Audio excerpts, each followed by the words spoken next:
Note কাণ্ডে ফের রাষ্ট্রপতির দ্বারস্থ বিরোধীরা। আজ রাহুল গান্ধীর নেতৃত্বে রাষ্ট্রপতির কাছে যাচ্ছে একাটা বিরোধী শিবির।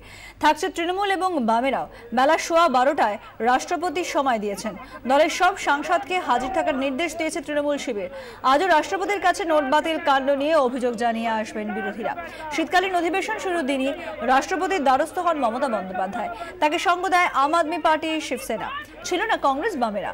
বারবার অচল হয়েছে সংসদ অচল হওয়া নিয়ে উষ্মা প্রকাশ করেছেন স্বয়ং রাষ্ট্রপতি। তবে কেন ফের রাষ্ট্রপতির দ্বারস্থ হচ্ছেন বিরোধীরা? রাজনৈতিক মহলের মতে সংসদ না চলার দায় যাতে সরাসরি তাদের উপর না বর্তায়, সেজন্যই অধিবেশনের শেষ দিন রাষ্ট্রপতির কাছে যাচ্ছে বিরোধীরা। পাশাপাশি নোট কাণ্ডে সাধারণ মানুষের দুর্দশার কথা জানিয়ে আসতে চান তারা। রিজার্ভ ব্যাংকের যেন রাজনৈতিক ব্যবহার বা অপব্যবহার না হয়, উর্জিত প্যাটেলের কাছে দাবি জানালেন মমতা বন্দ্যোপাধ্যায়। নবান্নে আরবিআই গভর্নরের সঙ্গে প্রায় 1 ঘন্টা বৈঠক করেন মুখ্যমন্ত্রী। দুপাতা চিঠিতে পেশ করেছেন দাবি দাওয়া। নতুন নোটে তার সই জলজল করছে, কিন্তু তিনি কোথায়? নোট বাতিলের পর থেকেই ডেকে ডেকেও তাকে পাচ্ছে না বিরোধীরা। প্রথম নাগাল পেলেন মুখ্যমন্ত্রী। 3 মাস পুরনো অ্যাপয়েন্টমেন্ট রক্ষা করতে নবান্নে পা দিলেন রিজার্ভ ব্যাংকের নতুন গভর্নর। কিন্তু আমি মনে করি যে ওনাকে কাছে পেয়ে আমি সারা ভারতবর্ষের লোকের মনের কথাটা বলতে পেরেছি, এটা আমার স্যাটিসফ্যাকশন। প্রোটোকল বৈঠক স্বাভাবিক প্রক্রিয়া, কিন্তু এখন বৈঠকেরই বিশেষ গুরুত্ব। একদিকে মোদী বিরোধী ফ্রন্টের প্রধান মুখ মমতা বন্দ্যোপাধ্যায়, অন্যদিকে সাংবিধানিক সংস্থার রিজার্ভ ব্যাংকের গভর্নর।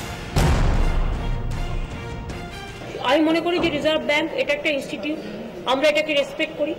এটা পলিটিক্যালি যাতে ইউজ না হয় এবং মিসইউজও না হয়, এটা দেখার দায়িত্ব। তোমরা নিজের পায়ে দাঁড়িয়ে এটা মানুষকে রিলিফ দাও।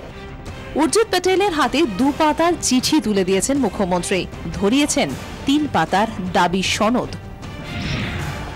500 ও 1000 টাকার নোটের আকারে মার খাচ্ছেন ছোট ব্যবসায়ীরা, অভিযোগ মুখ্যমন্ত্রীর। নোটের আকারে খরিফ ফসল কাটা এবং রবি শস্য ও আলুর বীজ কেনার টাকা নেই।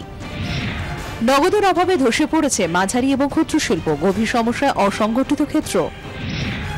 চা বাগানে শ্রমিকদের মজুরি দেওয়ার ক্ষেত্রে অসম এবং বাংলায় ধরনের নীতি চলছে কেন্দ্র। চা বাগান তুমি আসামে টাকা দিচ্ছ, তুমি এখানে দিচ্ছ না, তো এটা কেন হবে? এই যে ডিসক্রিমিনেশন। রাজ্যের 10% কম গ্রামেই ব্যাংকের শাখা রয়েছে। মানুষকে পরিষেবা পৌঁছে দিতে ব্যবস্থা নিক আরবিআই।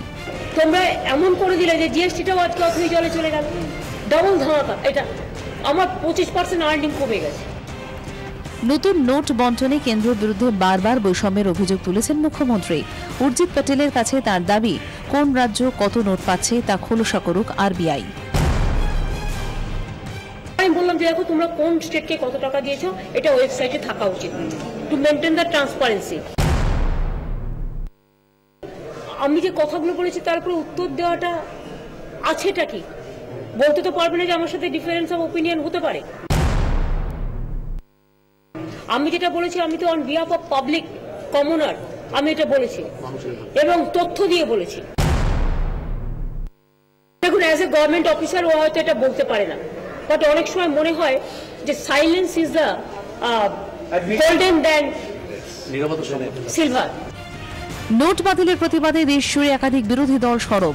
তার মধ্যে রাজ্যের মুখ্যমন্ত্রী প্রথম কথা বললেন রিজার্ভ ব্যাংকের গভর্নরের সঙ্গে। আনুষ্ঠানিকভাবে পেশ করলেন অভিযোগ ও দাবি দাওয়া। ব্যুরো রিপোর্ট, 24 ঘন্টা।